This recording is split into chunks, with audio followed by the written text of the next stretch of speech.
You want to be free, don't you? Free to do what you want, when you want, without anyone or anything constraining you. Free from obligations, from schedules, from the grinding repetition of routine. Free to follow your impulses, to sleep when you're tired, to create when inspiration strikes, to live spontaneously without plans or structures boxing you in. And yet here you are. Maybe your life feels chaotic. Maybe you're constantly reacting, constantly putting out fires, constantly at the mercy of your moods and circumstances. Maybe you start things and don't finish them. Maybe you say you'll do something and then you don't. Maybe you're drowning in options but paralyzed by choice. Maybe the very freedom you thought you wanted has become a kind of prison, where nothing ever gets done, where you're scattered across 1,000 half-lived possibilities, where you're free to do anything, but somehow you're doing nothing that matters. And there's this exhausting quality to it, isn't there? This sense that you're always behind, always overwhelmed, always starting over, always promising yourself that tomorrow will be different, but tomorrow looks exactly like today. And underneath all of that is a question you might not want to ask. What if freedom isn't what I thought it was? What if the thing I've been running from, the thing I've been calling constraint and limitation and prison, what if that's actually the doorway? What if discipline, the very word that makes you recoil, that feels like someone else's agenda being imposed on you, what if that's the missing piece? Let me sit with you in this strange paradox for a while. Because this isn't obvious. Everything in our culture tells you that discipline is the opposite of freedom, that rules are restrictions, that structure is confinement, that saying no to yourself is deprivation. We're sold this image of the free spirit, the wild soul, the person who lives by their own rhythm and doesn't answer to anyone. And there's something beautiful in that image, something we're all drawn to. But there's also something incomplete about it, because when you actually try to live that way, when you try to be completely unstructured, completely spontaneous, completely free of discipline, what happens? At first it feels liberating. You sleep in, you follow your whims, you don't force anything. But then, slowly, things start to fall apart. Your health deteriorates because you're not consistent with anything. Your relationships suffer because you're unreliable. Your work becomes scattered because you only do it when you feel like it. Your environment becomes chaotic because you're not maintaining it. And your mind becomes noisy, anxious, reactive, because without any container, without any form, everything is just swirling chaos. And that chaos, that formlessness, it doesn't feel like freedom. It feels like drowning. It feels like you're being tossed around by forces you can't control. It feels like slavery, but to what? To your impulses, to your moods, to whatever happens to grab your attention in the moment. That's not freedom. That's just being controlled by different masters. Real freedom, the kind that actually lets you live the life you want to live, it doesn't come from the absence of discipline. It comes through discipline, not in spite of it, but because of it. And I know that sounds wrong. It sounds like a trick, like something authority figures tell you to make you compliant. But stay with me, because this goes deeper than obedience or conformity, or doing what you're supposed to do. This is about understanding what freedom actually means, and why discipline is the foundation for it. Think about a river for a moment. A river is incredibly free in one sense. It flows, it moves, it goes where it wants, but it only has that freedom because it has banks. Without banks, without those constraining edges, the water doesn't become more free. It just spreads out into a shapeless puddle. It stagnates. It has no direction, no momentum, no power. The banks aren't restricting the river's freedom. They're creating the conditions for the river to be what it is. They're giving the water a channel through which its energy can flow with force and purpose. And you're like that. Without structure, without form, without discipline, you're not more free. You're just dissipated. Your energy spreads out in every direction, and nothing happens. But when you create banks, when you establish disciplines, suddenly your energy has somewhere to go. Suddenly you have momentum, you have direction, you have power. And that's freedom. Not the freedom to do anything, which is actually the freedom to do nothing meaningful, but the freedom to do something. To build something, to become something. to express what's in you in a way that has impact and substance and reality. Let's talk about what discipline actually is, because I think we've misunderstood it. We think discipline means forcing yourself to do things you don't want to do. We think it means being rigid, inflexible, joyless. We think it means denying your nature and becoming some kind of robot who just follows rules. But that's not discipline. That's suppression. That's violence against yourself. Real discipline is something completely different. Real discipline is the art of creating structure that serves you. It's about establishing practices and patterns that make it easier to be who you want to be. It's about removing the constant decision fatigue of wondering what to do next and creating a framework where the next right action is obvious. It's about building consistency in the areas that matter so that your energy isn't constantly leaking out through the gaps of indecision and inconsistency. And when you approach discipline this way, when you see it as a tool rather than a punishment, it stops being something you resist and becomes something you choose, because you can see directly how it serves you, how it makes your life better, how it creates the space for the things you actually care about. Here's an example. Let's say you want to write. You have something to say, something trying to come through you, but it never quite makes it onto the page. Why? Because you're waiting for inspiration. You're waiting to feel like it. You're waiting for the perfect moment when you have time and energy and clarity, and that moment never comes, or it comes briefly and then disappears. So you tell yourself you're a writer, but you don't write. You tell yourself you'll get to it eventually, but eventually never arrives. And this creates a kind of low-grade guilt that follows you everywhere, a sense that you're not living up to your own potential, that you're betraying something in yourself. Now imagine you establish a discipline. Every morning, first thing before anything else, you write for 30 minutes. Not when you feel inspired, not when you have something to say, just 30 minutes no matter what. At first, it feels forced. It feels hard. Some days, nothing comes. Some days it's garbage, but you keep doing it. And gradually, something shifts. Your mind learns that this is writing time. Your creativity starts to show up because it knows when to show up.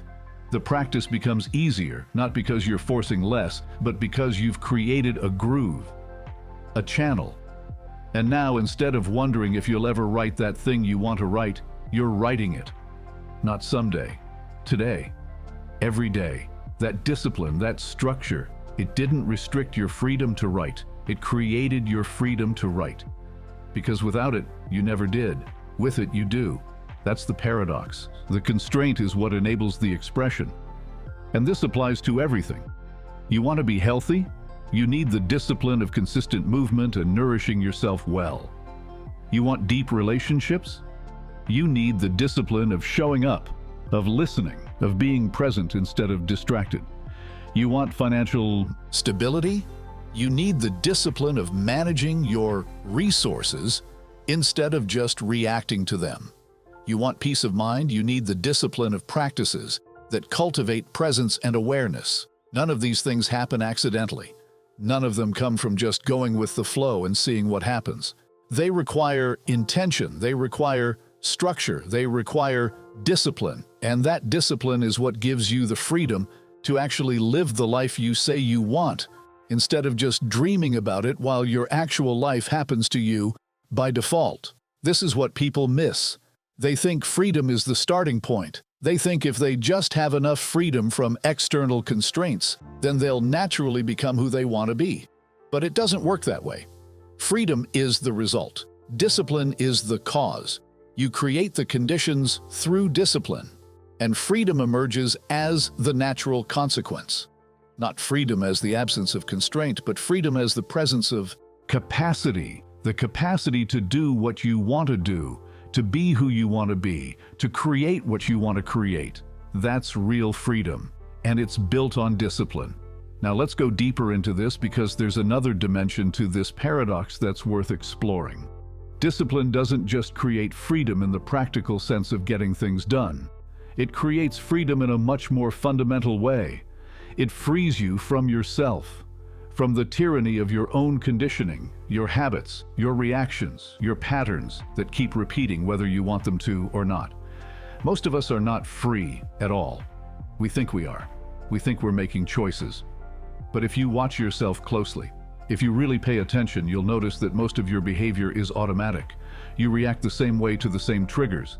You have the same thoughts in response to the same situations. You fall into the same emotional patterns. You avoid the same things. You reach for the same comforts. You're running on programming, and that programming is running you. You're not choosing. You're just executing code that was written a long time ago, probably when you were too young to even understand what was being written. And that's not freedom. That's mechanical existence. That's being a puppet to your own unconscious patterns. And you can't see it until you try to change something, until you try to not do the thing you always do, and you find that you can't. The urge is too strong. The pattern is too deep. You've told yourself you'll stop, you'll change, you'll be different. And then the moment comes and you do the exact same thing again. And you realize with some horror that you're not in control. Something else is running the show. This is where discipline becomes liberating in a completely different way, because discipline is the practice of interrupting your automaticity. It's the practice of not just following your impulses. It's the practice of creating space between stimulus and response so that you can actually choose. Let's say you have a habit of scrolling on your phone when you're bored or uncomfortable or avoiding something. It's automatic. You don't even decide to do it. Your hand just reaches for the phone.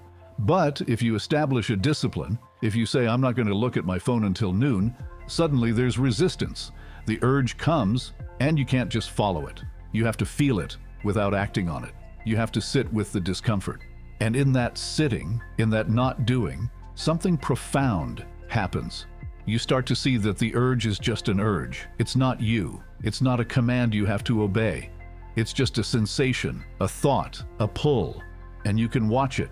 You can be aware of it without being controlled by it. And that watching, that awareness, that's freedom, real freedom. The freedom to not be jerked around by every impulse and reaction. The freedom to choose your response instead of just executing your conditioning. That's what discipline cultivates. Not rigidity, but space. Not control, but awareness. And from that awareness, you become free in a way that no amount of external freedom could ever give you. Because you're free inside, free from your own mechanical nature, free to respond freshly instead of just repeating the past.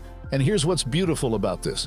The more you practice discipline, the more you establish structures and stick to them even when you don't feel like it, the more that space grows.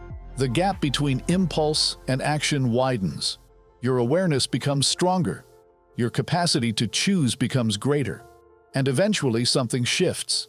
The discipline stops feeling like discipline. It stops being a fight against yourself. It becomes natural. It becomes who you are. You don't have to force yourself to write every morning because you're someone who writes every morning.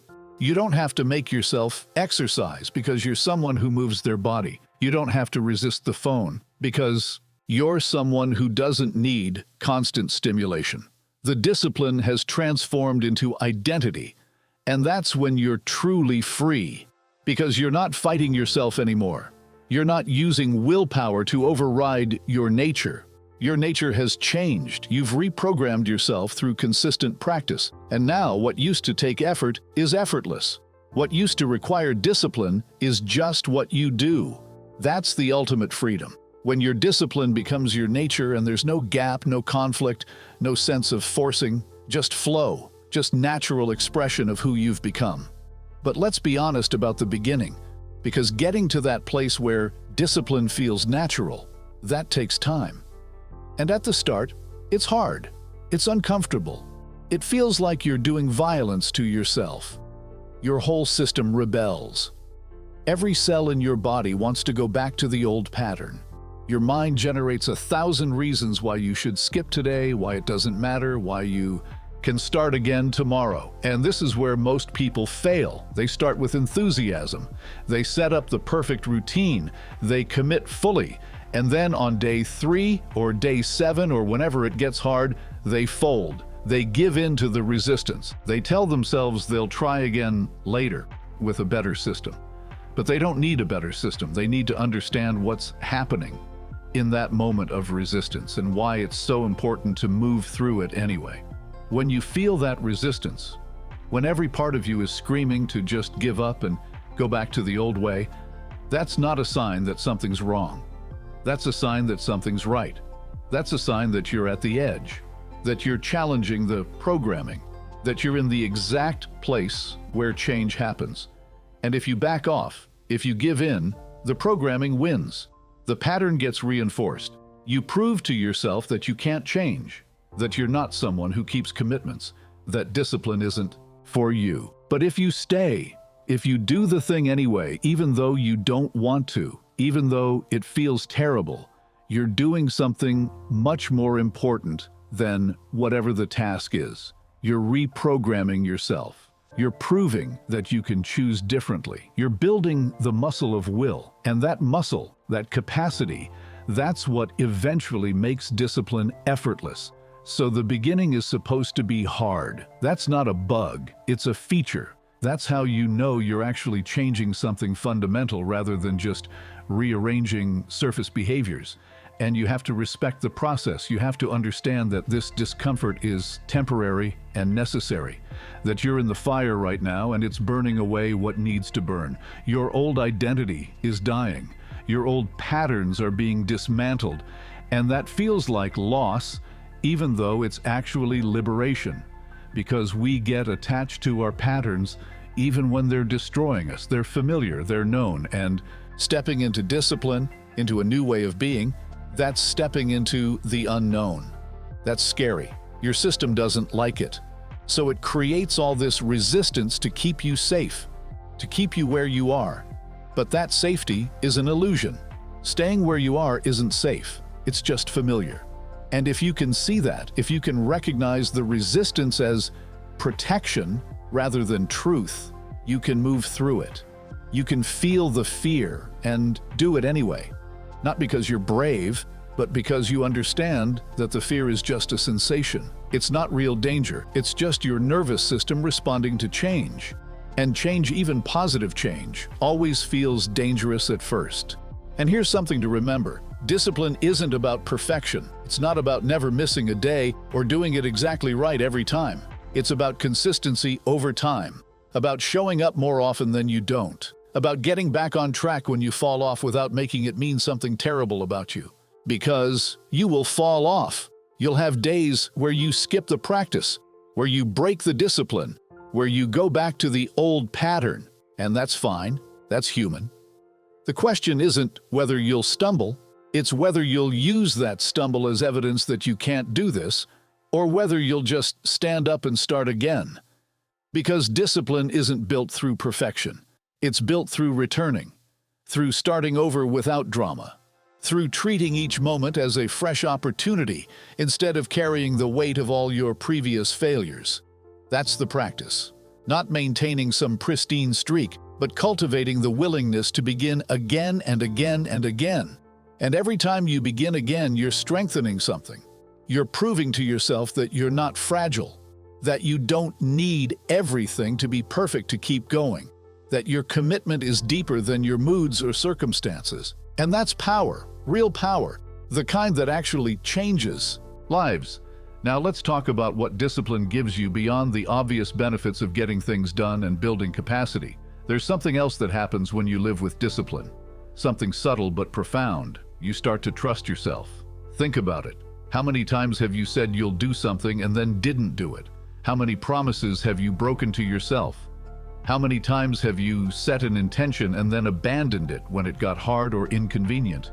Every time that happens, you lose a little bit of trust in yourself.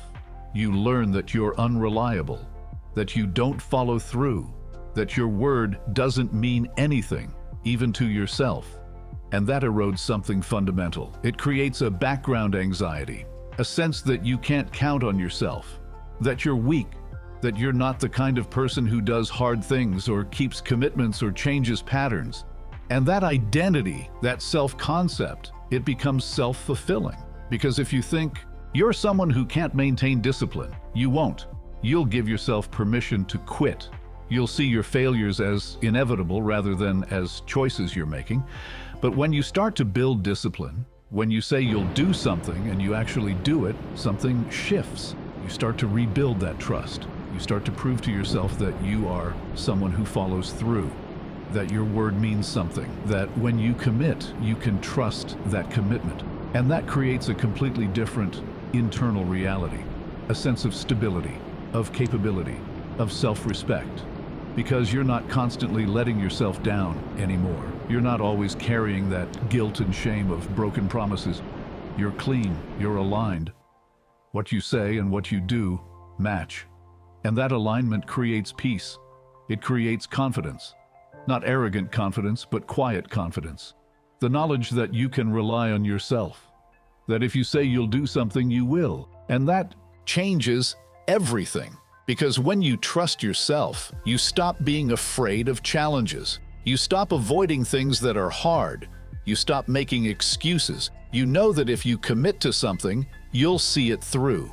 So you're willing to commit to bigger things, scarier things, things that actually matter. You're willing to take risks because you trust that you'll handle whatever comes.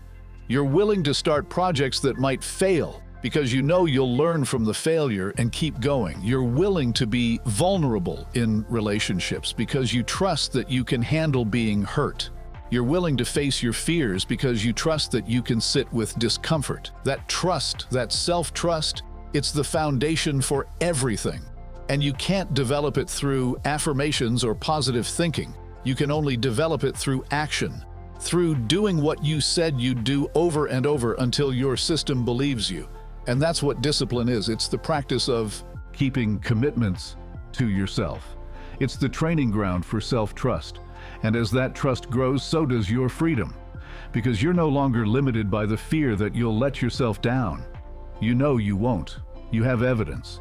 You have a track record. You've proven it to yourself day after day. And that gives you permission to dream bigger, to try harder things, to live more boldly. Because you know you can count on yourself to show up. There's also something about discipline that creates presence, that brings you into the now. When you're undisciplined, when you're just reacting to impulses and circumstances, you're never really here. You're always somewhere else. You're thinking about what you should be doing. You're feeling guilty about what you didn't do. You're anxious about what you need to do. Your mind is scattered across past and future, regrets and worries, and the present moment is just where your body happens to be, while your attention is everywhere else. But when you have discipline, when you have structure, there's a quality of settledness that comes with it. You know what you're doing and when. You're not constantly deciding and redeciding. You're just doing what's next. And that allows you to be present with it, to actually be where you are instead of being pulled in 1,000 directions. There's a calm that comes with that, a focus, a sense of being grounded in your life instead of floating above it in a state of perpetual anxiety about all the things you're not doing. Discipline creates boundaries, and boundaries create presence. Because when you know what's yours to do right now, you can give yourself to it fully, without the background noise of everything else demanding your attention. That's freedom too. Freedom from the tyranny of infinite options. Freedom to just be here, doing this, without the constant mental negotiation about whether you should be doing something else. And let me tell you something about discipline and creativity, because there's this myth that discipline kills creativity, that structure stifles spontaneity, that if you're too rigid, you lose the magic. And I understand where that comes from. There's a kind of forced discipline that does kill creativity, the kind where you're just following someone else's rules without understanding why, the kind where you're suppressing your nature rather than working with it. But real discipline, discipline that's in service of your expression rather than in opposition to it, that actually enhances creativity. Because creativity needs space to happen. It needs time. It needs regular engagement with the work. You can't just wait for inspiration to strike and hope you happen to be in front of your canvas or your keyboard or your instrument when it does. Inspiration is fickle. It comes and goes. But if you have the discipline to show up every day, to engage with your medium, whether you feel inspired or not, you create the conditions for inspiration to find you. You train your muse to know where you'll be and when. And more importantly, you develop the skills and the stamina to actually execute when inspiration does come. Because it's not enough to have a great idea. You have to be able to bring it into form. And that takes practice. That takes hours and hours of engagement with your craft. And discipline is what gives you those hours. Discipline is what keeps you showing up even when it's hard, even when you're not in the mood, even when nothing great is coming through. Because you're not there for greatness every day. You're there for practice, for development, for maintaining your relationship with the work. And then, when the lightning does strike, when the inspiration does come, you're ready.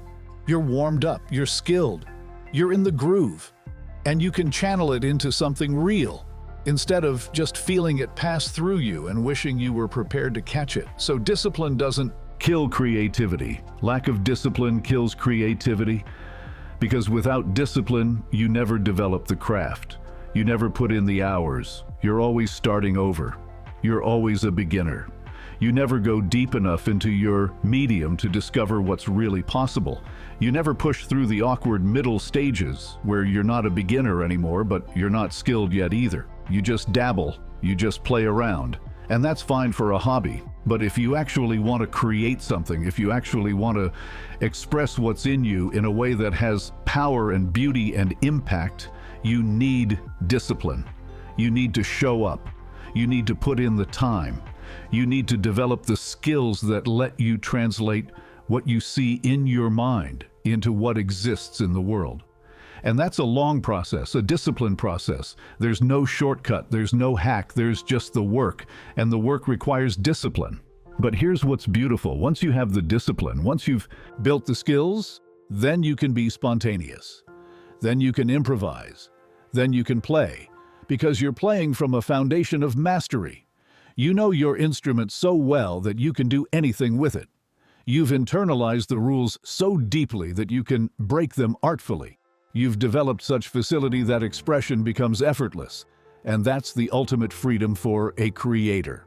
Not the freedom to do whatever you want without preparation, but the freedom that comes from deep preparation. The freedom to express anything because you've disciplined yourself into capability. Now let's talk about the relationship between discipline and surrender, because this is where it gets really interesting. On the surface, they seem like opposites. Discipline is about effort, about showing up, about doing. Surrender is about letting go, about releasing control, about allowing. But actually, they're two sides of the same coin. You need both. Discipline without surrender becomes rigid. It becomes forcing. It becomes that violent kind of self-control where you're at war with yourself, where you're trying to override your nature rather than work with it. And that doesn't last. That burns you out. That creates resentment and rebellion. But surrender without discipline becomes passive. It becomes an excuse for not showing up. It becomes spiritual bypassing, where you tell yourself you're just flowing with the universe, while actually you're just avoiding responsibility and effort. Neither one alone works. But together, they create something powerful. You discipline yourself to show up, to create the conditions, to do your part. And then you surrender to what happens within that container. You don't control the outcome. You don't force the result. You just do the work and let it be what it is. You show up to write every morning. That's discipline.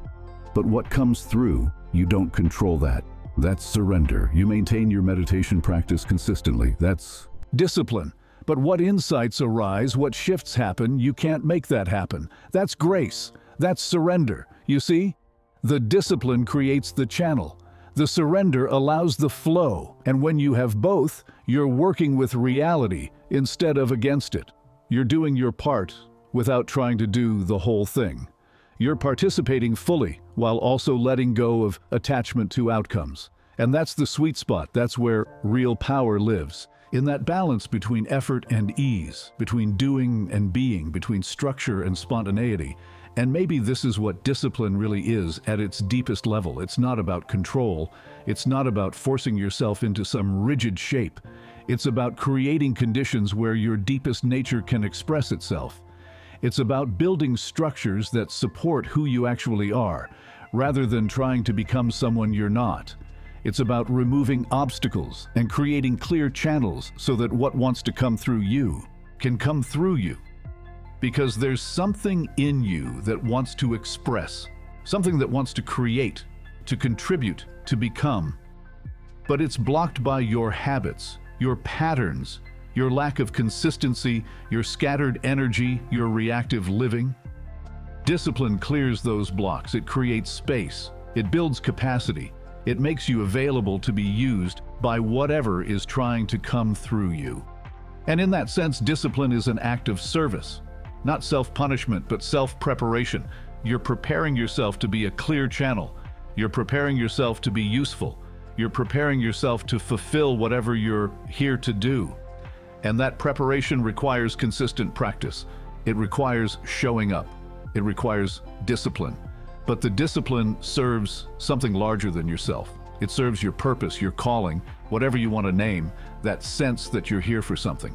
And when you approach discipline that way, when you see it as preparation rather than punishment, it changes everything.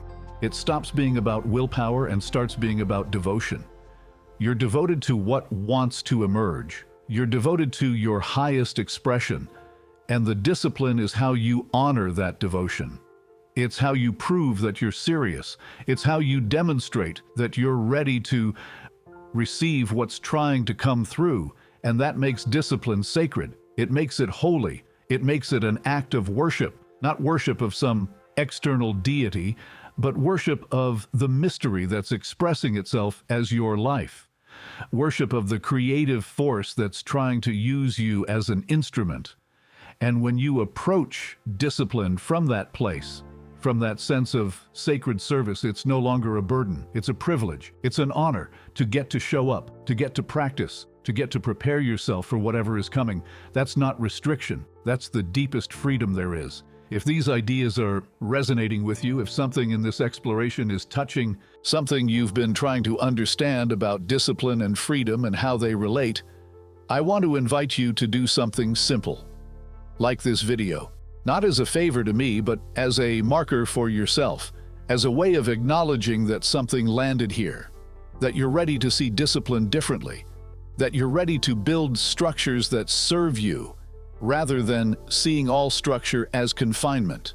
And if you want to continue this exploration, if you want more reflections on how to live with more alignment and less resistance, consider subscribing. This channel exists for people who are tired of the superficial productivity porn and ready for something deeper.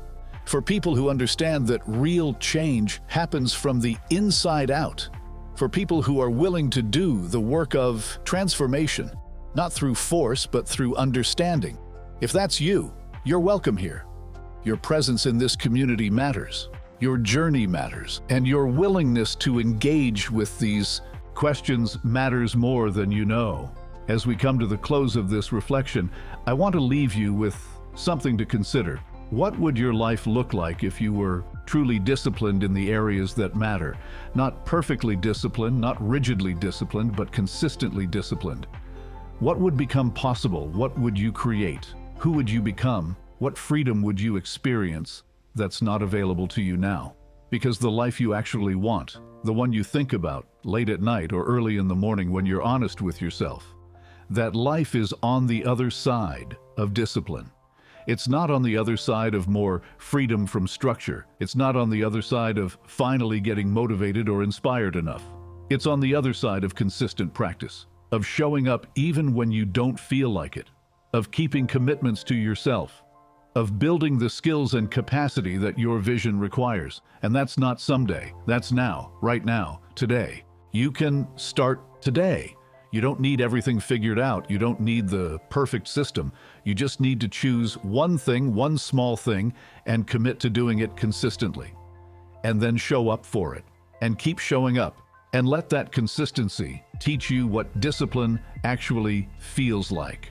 Not as theory, but as lived experience. Let it show you how it creates freedom rather than restricting it. Let it prove to you that you're someone who can change, who can build new patterns, who can trust yourself, and then let that proof ripple out into everything else. Because once you know you can be disciplined in one area, you know you can do it anywhere. And that knowledge changes everything. It changes what you believe is possible. It changes what you're willing to attempt. It changes how you see yourself and your capacity and your future. One small discipline, practiced consistently, can reorganize your entire life. Not through force, but through the natural consequence of aligning your actions with your intentions, of closing the gap between who you are and who you want to be, of living with integrity where your words and your deeds match. That's freedom, the deepest freedom there is. And it's built on discipline. So start. Start today. Start now. Choose one thing and begin. And then keep beginning. That's all you need to do. The rest will unfold naturally. The freedom will emerge, not all at once, but gradually, as you prove to yourself that you can do this, that you are someone who keeps commitments, that discipline isn't your enemy, it's your liberation. Welcome to the practice. Welcome to the path. Welcome to freedom.